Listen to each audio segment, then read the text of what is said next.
1637년에 영국에서 미국으로 건너가게 됩니다. 아메리칸 드림을 꿈꾸고 원대한 포부를 가지고 미국 땅에 입성을 하게 됩니다. 그런데 이분이 불과 1년이 못 되어서 폐결핵 진단을 받게 되는 거예요. 꿈을 가지고 자신의 모든 걸 다 저버리고 미국 땅의 꿈을 이루기 위해서 왔는데 그 당시 폐결핵은요 결국 죽을 수밖에 없는 병이었어요. 치울 수가 없었기 때문에 얼마나 마음이 낙담이 되고 실망이 컸겠습니까? 내가 내 꿈을 여기서 접으면 안 되지. 그런 마음으로 자기가 지금까지 살면서 내가 가지고 있었던 모든 것들을 한번 헤아려 봅니다.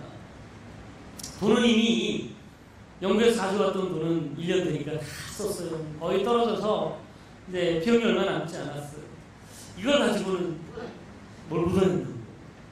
자기 집을 다 뒤져보니까 유독 이분이 책을 좋아했습니다. 1600년대니까 책이 얼마나 귀합니까? 그런데 하나도 자기가 좋아하는 전공 서적들을 모아서 300권의 책이 자기 집에 있었더라고요. 이걸 어떻게 하면 좋을까? 내가 죽으면 이거 의미 없는 사람에게 전달돼서 쓸모없이 그냥 흩어지면 안 될 텐데. 고민하던 중에 자기가 살고 있던 지역에 대학 하나가 시작을 해서 이제 막 신입생들을 받게 되었어요. 그 대학이 뉴타운 칼리지라고 하는 대학이었어요.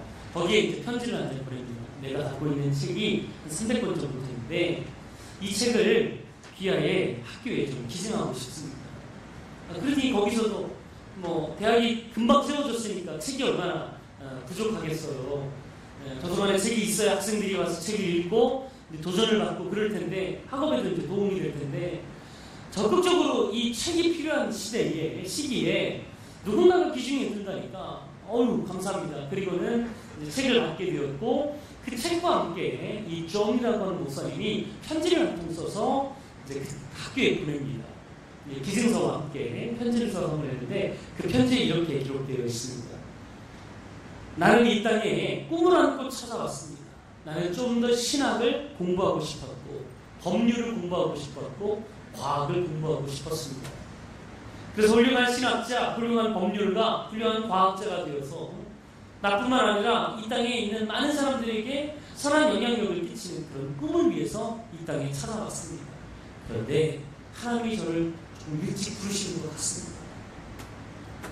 나는 내가 못다한 이 꿈을 이 책을 통해서 누군가 꿀 수만 있다면 제 소원은 표 하나밖에 없습니다. 이 책을 가지고 열심히 학생들이 공부해서 이 땅을 빛내고 많은 사람들에게 도움이 되는 그런 사람들이 이 대학을 통해서 많이 나왔으면 좋겠습니다. 이런 편지를 함께 보내게 됩니다. 학교의 이사진들과 총장님들, 이사장님들이 이 편지를 읽고 감동이 되었어요. 어떻게 하면 이 목사님의 이 숭고한 정신을 우리 학교에 이어가게 할 수 있을까? 물론 이 학교보다 일찍 세워진 학교들이 훨씬 많았습니다. 이제 막 1년밖에 되지 않은 이 뉴타운 칼리지가 어떻게 하면 이 목사님의 이 귀한 헌신, 작게는 책 300권밖에는 되지 않지만 이분의 뜻을 기리기 위해서 이 학교의 이사들이 이분의 성을 가지고 학교 이름을 개명하기로 결정해요. 그리고 바뀐 학교의 이름이 하버드 대학입니다. 이분의 이름이 존 하버드였거든요. 그때부터 이 학교는 일치로 입장에서 지금은요 전 세계의 가장 첫 번째 대학이라고 이야기할 만큼 하버드 대학이 그 크기나 미움이 커졌어요. 출발은 이분의 이 헌신 때문이었습니다. 물론 그 이전에 학교가 세워졌어요. 1년 전에 학교가 다 세팅이 되고 다 세워져서 시작을 했지만 이 학교의 기본 정신은 이 존 하버드 목사님의 꿈을 시작으로 이어졌다. 한 사람의 꿈이 얼마나 많은 열매들을 맺는가를 보여주고 있는 단적인 예입니다. 그럼 지금도 이 학교를 통해서 수많은 신학자들, 법률가들, 그리고 수많은 과학자들이 이 땅에 배출되어서 얼마나 많은 곳에 그들이 흔적을 드러내는지 몰라요.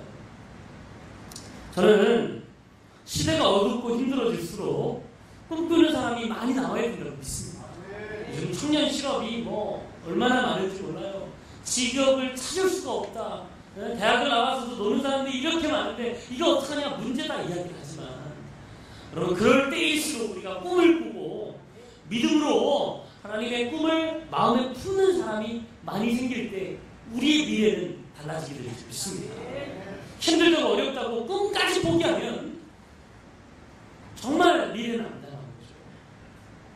자, 예수님께서 12명의 제자를 선택하셨어요.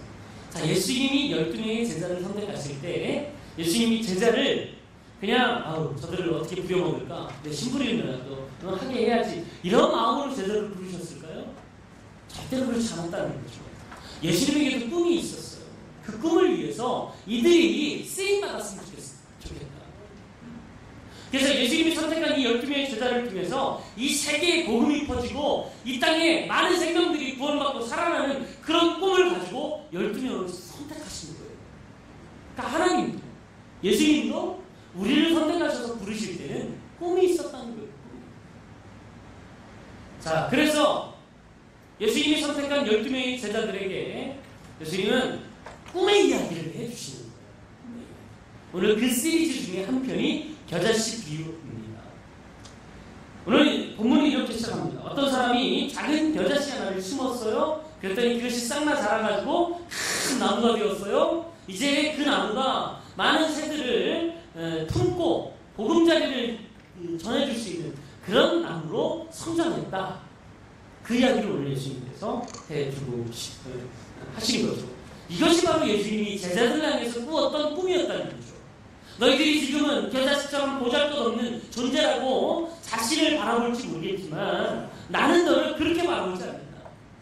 많은 사람들에게 혜택을 주고 복음을 통해서 많은 사람 영혼들을 살리는 그런 아름드린 나무 같은 그런 꿈을 나는 너희들에게서 꾼다 라는 사실을 이 겨자씨를 통해서 제자들에게 이야기해 주고 있는 것이죠. 저는 지금 이 시대에도 주님이 우리를 주님의 제자로 부르신 줄 믿습니다.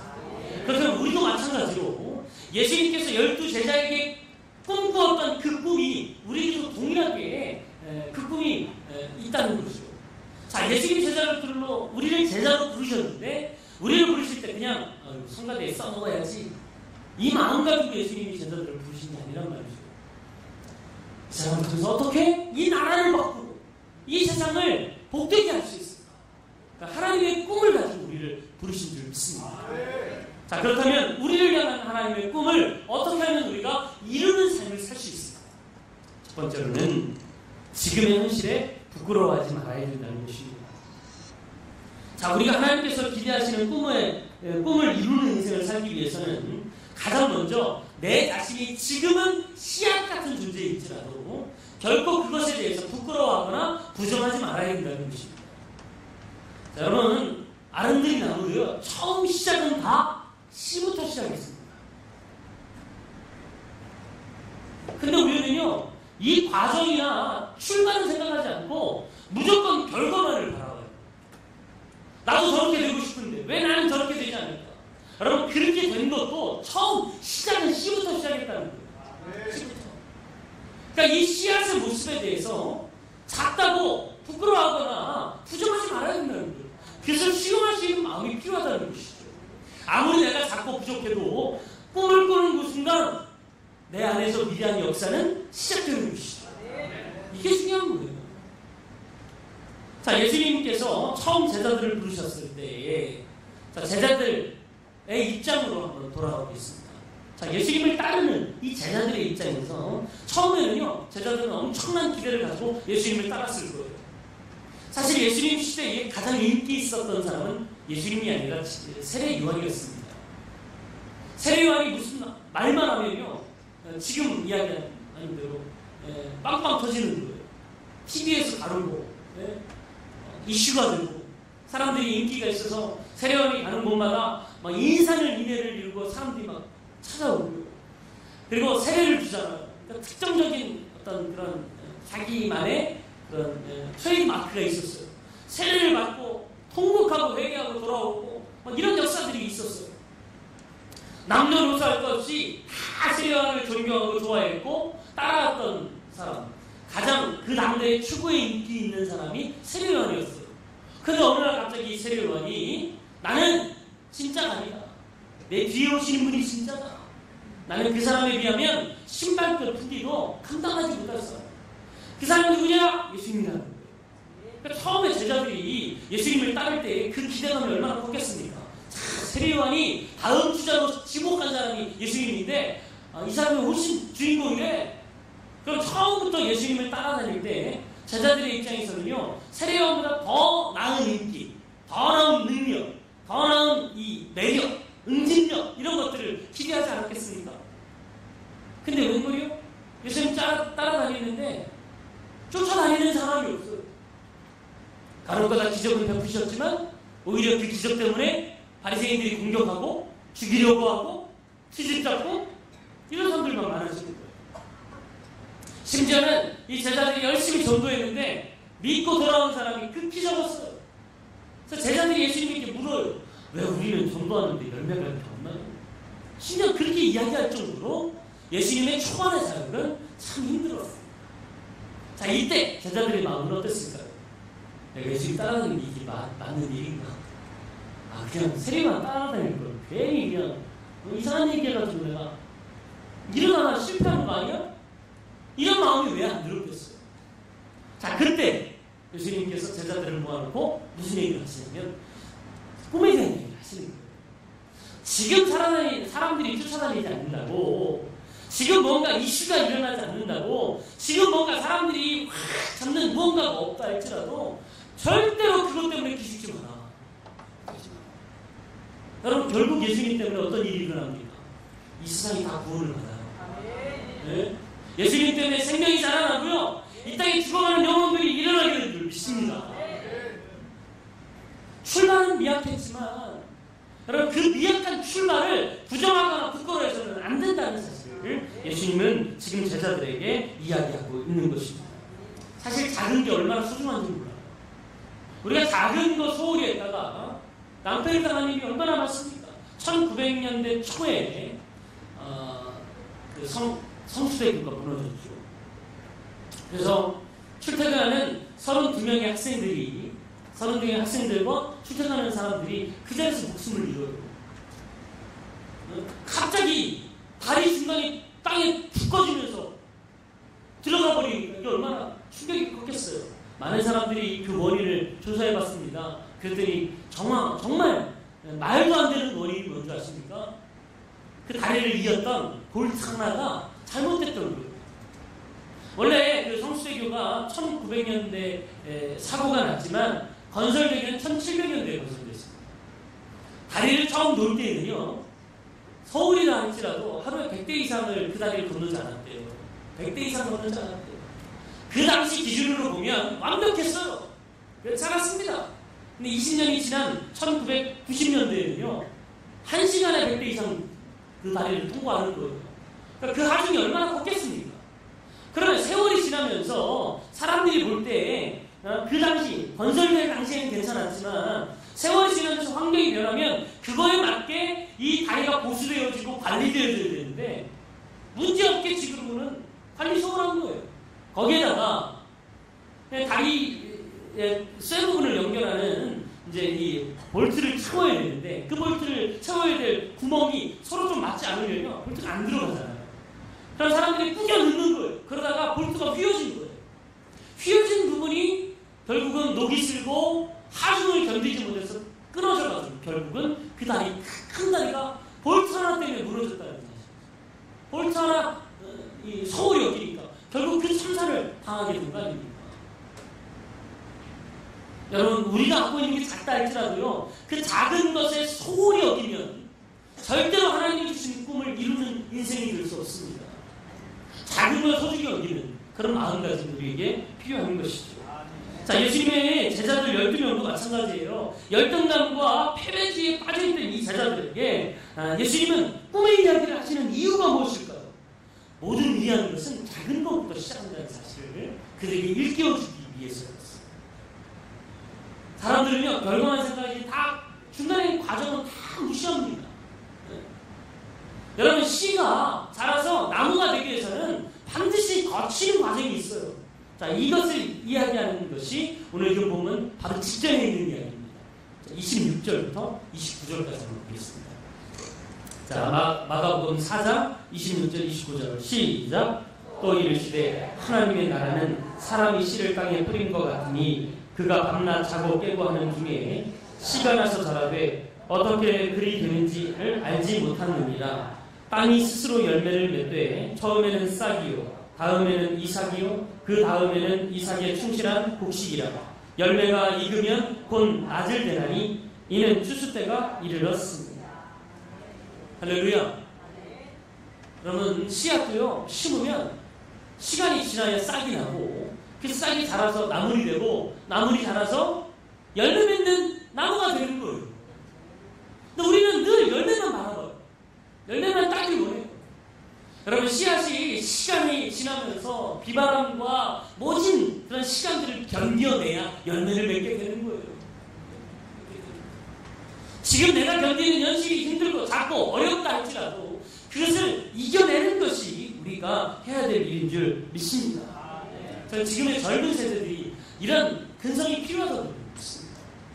우리가 살던 때, 여러분이 살던 때에 비해서 지금 젊은이들은요 얼마나 많은 정보를 가지고 있습니까? 스마트폰만 키면 엄청난 정보들이 거기서 쏟아져 나옵니다. 예전에 그런 거 다 몰랐어도 잘 살았는데 지금은 아니까 얼마나 더 잘 살 수 있어요. 실력도 좋습니다. 학벌도 훨씬 더 좋아요. 똑똑합니다. 영어도 훨씬 잘합니다. 그런데 왜 그들에게는 절망만 있을까요? 근성이 없기 때문이에요. 그래도 전쟁을 거치면서 IMF를 이겨내면서요 힘들고 어려울 때 함께 허리띠 돌아가면서 이겨냈던 이 근성이 있던 지금의 세대는 그것을 다 이기고 뭔가를 이루는 사람들이 있어요. 근데 지금 젊은이들은요 힘든 게 없어요. 부모님들이 다 해주니까. 그러니까 조금만 어려워도 낙담하고 지치고 포기하려고 하는 마음들이 많다는 거죠. 여러분, 과정 무시하지 마십시오.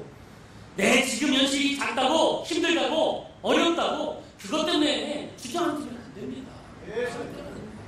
작을수록 더 힘과 용기를 가지고 근성을 가지고 나아가는 저와 여러분들에게 간절히 바랍니다.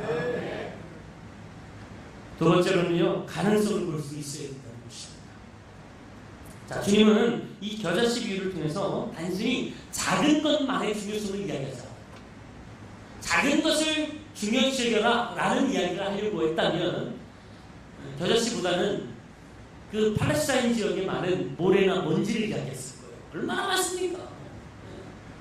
그런데 왜 굳이 그런 거 다 제껴두고 겨자씨를 이야기했냐면 그 안에 있는 생명력 때문입니다. 아무리 작다 할지라도 그 안에 생명력이 있으니까 결국 거기서 싹이 나고요. 번성하게 되는 거예요. 무슨 얘기입니까? 씨는 씨만으로 끝나지 않습니다. 그 안에 있는 가능성을 바라볼 때 우리는 그것을 통해서 더 놀라운 일들을 경험하게 되는 줄 믿습니다.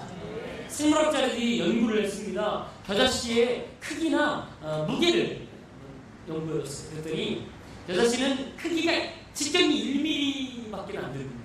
1mm. 무게는 1mg밖에 안 돼요.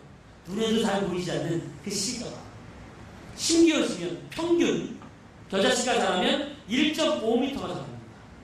종자에 따라서 3m까지 자라는 겨자씨가 있었어요. 3m. 그럼 그 나무가 우리는 나무의 결과만 보지만 그 시작, 출발은 1mm도 안 되는 겨자씨에서 시작했다는 사실 아십니까? 제가 어렸을 때요, 저희 집에 이 벽에 못을 몇 개 박아가지고 옥수수를 그 껍질 이렇게 꽈가지고 매달아 놨어요. 워낙 그렇게 먹고 싶은 거예요.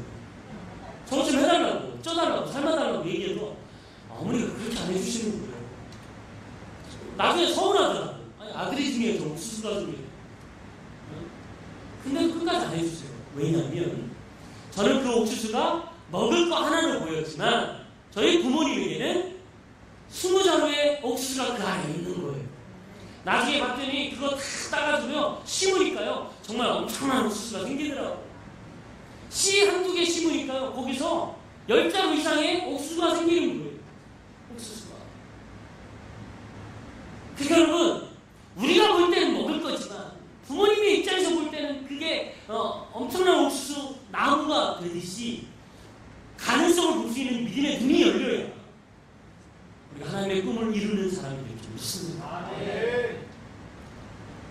마찬가지예요. 주님은 겨자씨를 통해서 이 복음이 가진 놀라운 생명력을 우리에게 알려주고 싶었던 거예요. 그럼 복음이라는 게 뭡니까? 예수님 자체를 복음이라고 그러죠. 예수님 안에는요 놀라운 능력이 있습니다.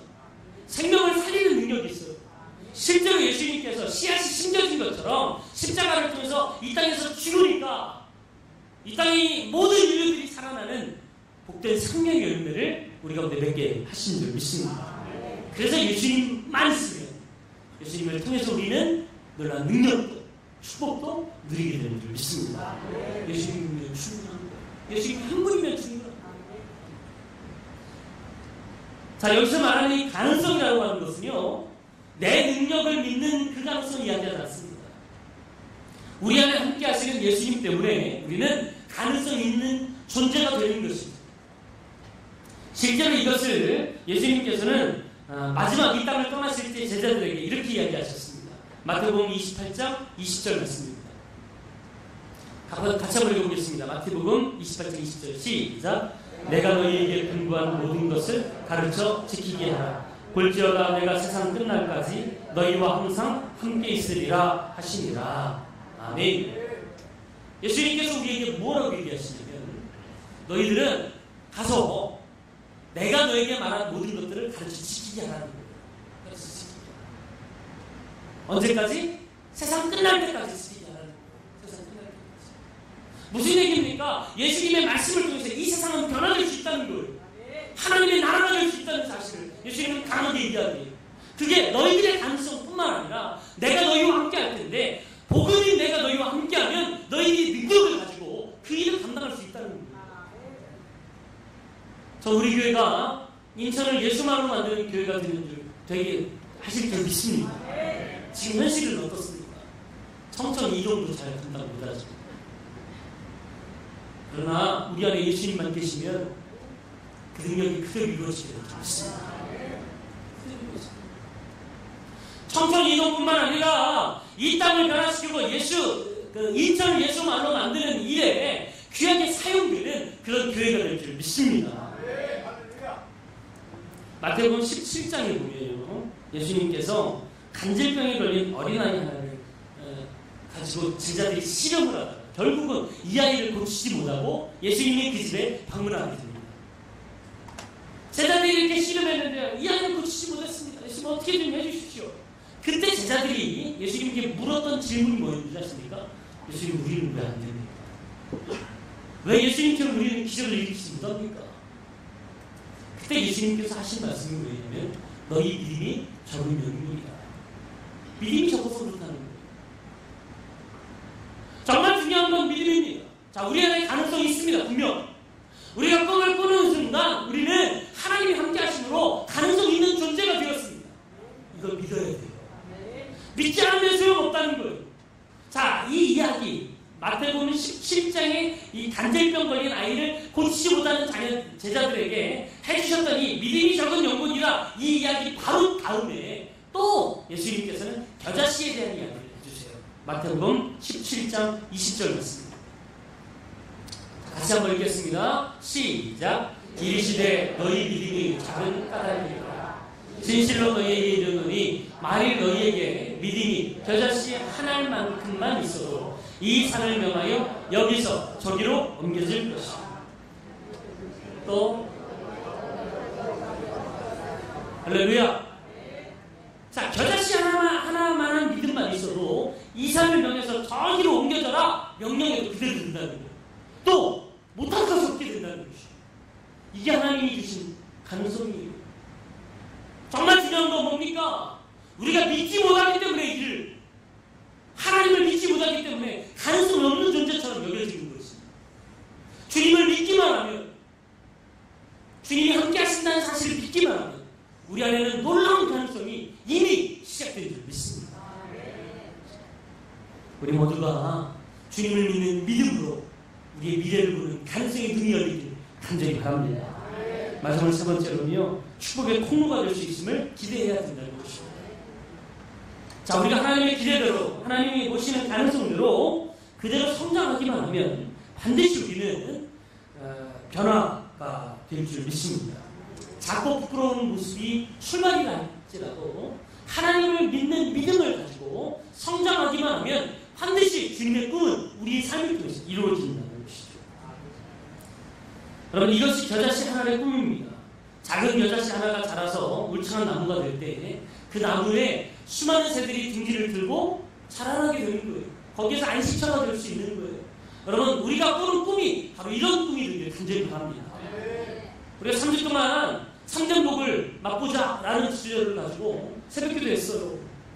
여러분, 세상이 추구하는 꿈과 우리가 꿈꾸는 꿈이 다른 이유가 뭔지 아십니까? 세상이 추구하는 꿈은요, 그 돈 다 벌어가지고 나만 행복하면 됩니다.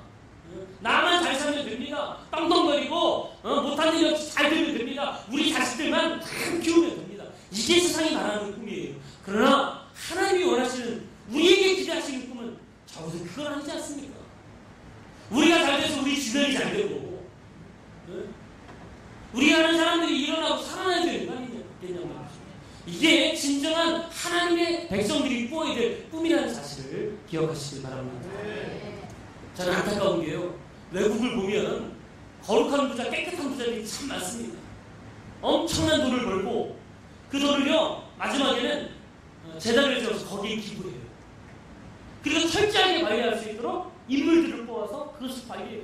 그래서 사회에 환원하고 어렵고 힘든 사람들을 돕는 일에 헌신하는 사람들이 얼마나 많은지 모릅니다. 근데 지금 우리나라에서는 어떻습니까? 기업가 중에 혹시 그런 사람이 있나요? 승연한 사람이 있습니까? 기업 다 일구고 정말 맨 땅에 헤딩해서 열심히 기업을 일구어서 나라와 지역사회를 위해 헌신하고 도네이션했다, 이런 얘기 들으냐? 물론 가끔 있어요. 가끔 있습니다. 대부분의 사람들이요, 자기가 노력해서 헌신한 거 자기 가족들, 자기 자녀들에게 그대로 물려줍니다. 그러니까 여러분, 복된 일이 이어지는 게 아니에요. 될 수가 없는 거예요. 시스템상 그렇게 되지 않는 거예요. 실제로 복음의 영향을 받은 수많은 나라들이요, 이 기부 문화가 정말 뿌리 깊게 잘 자리 잡았어요. 내가 노력해서 돈 벌었다고 나 혼자만 할 것이 아니라는 거죠. 나도 힘들게 어렵게 생활했다면 그것을 잘 이어갈 수 있는 그런 사람들에게 영향력을 끼치는 인생이 되어오죠. 그래서 많은 사람들이 기부하고 헌신하는 일에 열심을 다합니다. 저 우리 교회에서 이런 인물들이 나오길 간절히 바랍니다. 거룩하고 복된 부자들이 많이 나오길 바랍니다. 그래서 그냥 여러분들만 잘 사는 게 아니라 정말 힘들고 어려운 사람들 세우고 살리는 데 쓰임받는 그런 부자가 많이 나타나기를 간절히 원합니다. 아브라함 링컨에게 여러 별명들이 있었습니다. 대표적인 게 고릴라이죠. 정말 못생겼어요, 링컨은. 근데 이 링컨에게 주어진 별명 중에 대표적인 별명이 이 고릴라를 빼고 하나가 뭐냐면 정직한 에이브라고 하는 이 별명이었습니다. 링컨은 어렸을 때부터 참 어렵게 살았습니다. 그래서 학비를 벌기 위해서 항상 일을 해야만 했어요. 야간에 학교를 다니고 낮에는 열심히 일을 하고. 근데 이 링컨이 얼마나 성실하게 일했는지 자기가 이제 일하는 마트에서 이제 매니저로 주인이 이제 승격을 시켜줍니다. 매니저는 매장을 맡아서 관리하는 사람이니까 열심히 이제 캐셔로 일을 하고 있는데 어느 날 하루는 한 사람이 물건을 샀는데 거스름돈을 적게 돌려준 거예요. 집에 와서 계산을 해보니까 10센트를 모자라게 그 사람에게 준 거예요. 10센트는요, 지금으로 따지면 우리나라에서는 120원? 그 정도예요. 120원. 이걸 잘 돌려주지 못해가지고 링컨이 밤새도록 괴로워합니다. 그 다음날이 쉬는 날인데 3마일이나 떨어진 그 물건 산 사람의 집에 찾아가서 이 10센트를 돌려줘요. 내가 어제 계산을 잘못해서 당신의 것을 누락시켰습니다. 이걸 당신 가지십시오. 원래 당신 겁니다. 그때 주변에서 엄청나게 칭찬을 많이 합니다. 이런 사람이 어디 있냐고, 이렇게 정직한 사람이 있는 한 이마트는 잘 될 거라고 서로 막 칭찬을 해주는 거예요. 그때 이 링컨이 한 이야기가 뭐냐면 이런 이야기를 했습니다. 저는 제가 왜 칭찬을 받는지 이해하지 못하겠습니다. 내가 그 사람에게 돈을 돌려주는 건 당연한 일입니다. 저는 당연한 일을 해서 칭찬받기보다는 당연한 일 그 이상의 일을 하고 칭찬받기를 원합니다. 실제로 링컨이 처음 변호사가 되었습니다. 법학을 공부하고 시험에 합격해서 변호사의 자격증을 받고 처음 한 일이 뭐냐면 자기가 살던 동네에 가난해서 수긍하지 못하는 한 집이 있었어요. 그 집을 찾아가가지고 링컨이 이야기를 한 거예요. 내가 요번에 변호사가 되었는데 당신의 억울한 사연을 듣고 내가 무료로 당신을 위해서 변호해 주겠습니다. 실제로 그 소송에서 이겨서 그 사람이 혜택을 받게 되었습니다. 살아야겠다고 거부합니다. 힘들고 어려운 이분의 사정을 아니까. 그리고는요, 그날 이렇게 썼다는 거예요. 나는 오늘 젊은 시절에 내가 하나님 앞에 약속한 것을 처음으로 해볼 수가 있었다. 당연히 해야 할 일, 그 이상의 일을 할 수가 있어서 나는 너무도 기쁘다. 여러분, 하나님이 우리를 향해서 기대하시는 것은 무엇일까요? 여러분, 어떤 삶을 살고 계십니까? 당연히 해야 할 일도 못하고 사십니까? 아니면 당신이 그것만 하며 사십니까? 그 이상의 일을 하고 사십니까? 자, 하나님이 우리를 제자로 부르셨다면 우리를 향해서 어떤 기대를 갖고 계시겠냔 말이죠.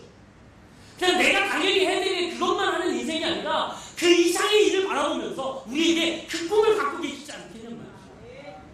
적어도 우리가 그 꿈을 이루는, 그 하나님의 꿈을 이루는 그런 귀한 삶을 살아가길 원합니다. 내가 해야 될 당연한 일, 그 이상의 것, 그것은 꿈꾸는 자만이 이룰 수 있는 거예요. 링컨이 처음부터 그런 꿈을 가지고 당연한 일에 칭찬받기를 두려워하고 오히려 더 나은 일을 위해서 열심히 노력해서 결국은 한 나라의 대통령이 되고, 그래서 역사에 남기는 무수한 일들을 많이 하는 인물이 되지 않았습니까? 그것은 힘들고 어려울 때 자기 자신의 부족함을 부끄러워하지 아니하고 그때부터 꿈꾸어왔던 일들을 하나하나 작은 일부터 실행에 옮겼을 때 결국 위대한 역사를 이루는 인물이 된 줄 믿습니다. 그렇게 말씀하세요. 지금 우리가 현실이 힘들고 어렵다고요. 여러분, 너무 자잘하거나 힘들어하지 마십시오. 분명 하나님은 우리를 통해서 더 놀라운 일들을 이루도록 하나님이 함께 하시는 줄 믿습니다. 진짜 원하는 진짜 위대한 일은요, 포기하지 않고 끊임없이 그 이상의 하나의 일을 하기 위해서 무언가를 실천하는 그 한 걸음 한 걸음을 주님이 기뻐하실 줄 믿습니다. 저는 우리 교회가 정말 영적인 새바람으로 인천을 예수만으로 만드는 그런 꿈이 꼭 우리 교회를 통해서 이루어지길 간절합니다. 그래서 오늘 우리가 할 수 있는 기대 이상의 일, 그것이 무엇인지를 고민하며 살아가는 저라고 되길 간절히 바랍니다. 같이 한번 찬양하고 기도하겠습니다. 우리 오늘 눈물로 하나님의 씨앗을 심는다. 지금 심지 않으면 거둘 일도 없어. 꿈을 꾸고 그 꿈을 내 안에 심는 일, 그리고 그것을 믿고 그 믿음으로 한 걸음 한 걸음 발을 내딛는 일, 이것이 진짜 우리가 해야 될 일입니다. 이 일을 위해서 함께 찬양하고 기도하는 시간이 되겠습니다.